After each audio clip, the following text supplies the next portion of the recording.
Wel Alex, ti fan hyn, ti fan na, ti bob man. Mae cerdded y ci fel hyn yn berffaith i ti gael awr i ti dy hun. Odi, ti'n be, fi wedi joio cael e am y reswm hynny, ti'n bod? So pwy sydd dyn ni fan hyn? Scout yw hwn, mae'n 8 mis, a mae fe'n lyflu, ti'n gwybod? Ti'n beautiful. We have a new little baby. This is Scout, say hi. Hi everybody. Ond erbyn hyn, mae Scout wedi tyfu tym bach. Mae fel cael buwch, o dwi? Honestly, ti'n blinking nightmare, chad? Wel Alex, am le hollol hyfryd yn fan hyn. Wel, odi, a ti'n modd, ni dim ond just yn dod i arfer y lle yma, achos bod ni newydd symud i'r ardal. Ac o ran gwaith, ti'n modd brysur ag eriod. Ydw? Cwbl o thnos yn ôl, Robert De Niro. Ie, fi'n gwybod. A ti'n be, oedd e'n ddyn neis iawn, oedd e'n nerfus ar teledu byw, a na beth ti'n ffindo, mae lot o actorion. Dwi ddim yn ein gwaniaeth i fi, os taw Robert De Niro yw enni siarad ar rywun o Gyfyrddin. Ti'n mae pawb a stori diddorol. Yeah. Sgawti, dyn yma te. Unwaith mae'n gweld parc, ti'n modd, mae fe fel, right, coni off de. Iosi mawr. Maen nhw'n gweud yn dyn nhw, pyrrhych y ffilmo gran i feilied, mae ni, ti'n fel. Mae rai bod yna rhywun lle ti'n gofod pinsio dy hun a bod ti bach yn strastoc wedi cyfweld â nhw. Elton John fi'n credu, achos oedd mam a dad yn dwlu ar Elton John, a pan o'n i'n mynd ar wyliau, oedd fi yn war yn canu yn y bac, ti'n modd, a danso. Yes, fi jyst a cwtsio ti fan hyn. Ti'n gwybod? Ti'n fan hyn? Ei, paid, na. Mae fe'n grif. Mae fe yn grif. Paid, dir yma. I'm so sorry. War yn teg, mae'n gymdeithasol iawn yn diwedd. Odi, ma fe.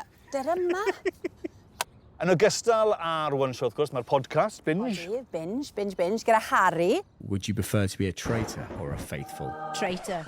Harry Judd wrth gwrs o'r grŵp McFly. They are doing a celebrity version of the traitors. There's a slight smirk on your face, Al. We should say this is rumoured. Mae Harry a tri o blant yr un oedran a lab di fel ni. O'n i'n joio, just siarad. A beth ni wedi bod yn neud yn yr wythnos, a mae fe'n rhyw fath o therapi a gweud y gwir. The thing we saw last night actually was Paddington 3. I so want to go see that. Yn ogystal â dy waith i'r fan hyn, ti yn cael y cyfle i weithio nôl yng Nghymru hefyd. O, dwi fel a ddechreuais i. Ti'n cofio dy ddyddiau di yn Tynnopolis? O, o'n i'n modelu ar gyfer Hugh Fash. Alex nawr gwisgo siwt arall o Rhodri. Hugh yn ffantastig gyda fi, war y teg.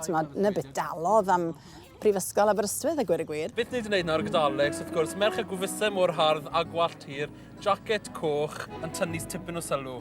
Yn ogystal â dy waith di, ti'n fam i dri, sydd yn y byd i ti'n copo gyda'r cyfan? Mae fe fel cael 2 jobyn gwahanol, a mae pob mam a tad yn gweud yr un peth. Mae trio ffindo rhyw fath o balans rhwng y ddau yn amhosib bron. Dwi'n joio bod yn fam, a dwi'n teimlo mor lwcus i gael y 3 ohonyn nhw. Mae Annie, Kit a Ted, maen nhw'n ffantastig, maen nhw'n ffrindiau mawr. Paid. Sorry. He's a puppy and he just loves other dogs. A'r penderfyniad anferth dwi'n siŵr fyd i symud allan o Linden. Let's do the kitchen. Now brace yourself, okay, deep breaths. This kitchen is older than me. Ie, oedd e'n amser, o'n i'n byw mewn tŷ digon neis yn Gorllewin Llundain, ond oedd dim lle, oedd yr ardd fel, seis y ford yma. A mae'r bechgyn, maen nhw'n joio ar y rygbi, maen nhw'n licio pêl-drod, ti moyn lle iddyn nhw rydeg, O'n i di symud i fan hyn nawr, mae'r tŷ fel twll top. You know the brilliant thing about this floor? Can't see any dirt. Absolutely ideal. Don't need to brush it at all.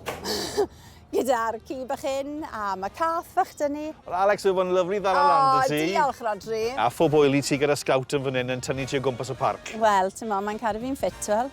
Diolch yn fawr, mae'n lyflu i weld ti.